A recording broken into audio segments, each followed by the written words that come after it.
আজকে আমি আপনাদের মাঝে খুবই লোভনীয় একটা ভিডিও শেয়ার করব।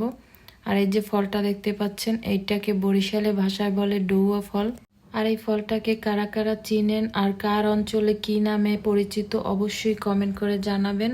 আর এই ফলটা খেতে কিন্তু খুবই মজা, একটু টক টক ভাব, তাই আজকে ভাবলাম এই ফলটাকে মাখিয়ে খাবো।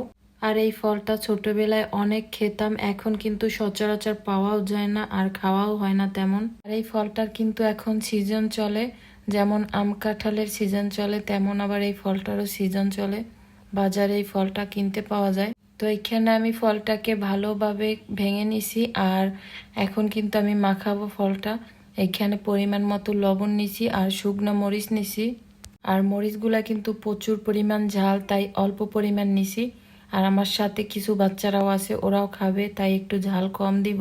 তো মরিচ লবণ দিয়ে এই ডৌয়া ফলটাকে আমি ভালোভাবে মাখিয়ে নিব। আর এই ফলটা মাখিয়ে তারপর অনেক মজা করে খাবো। আর এই ডৌয়া ফলটা মাখা খেলে তার ভিতরে সরিষার তেল দিলে আরও মজা হয়, আরও মজা বেড়ে যায় এই ফলটার। আর এই মাখা দেখে আমার কিন্তু জিভে এমনিই পানি চলে আসছে। তার উপরে আবার এই ফলটা কিন্তু আমার অনেক পছন্দের একটা ফল। তো এইখানে এই ডৌয়া ফলটাকে অনেক ভালোভাবে মাখানো কমপ্লিট, এবার সবাই মিলে খাবো।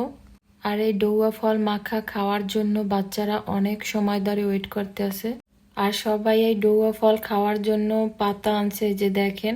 আর সবাইকে আমি ভাগের ভাগ ভাগাভাগি করে দিয়ে দিতে আছি। আর এরকমের টক ফল মাখা খেলে কোনোদিনও একা ভালো লাগে না, সবাই মিলে খাওয়ার মজাটাই আলাদা।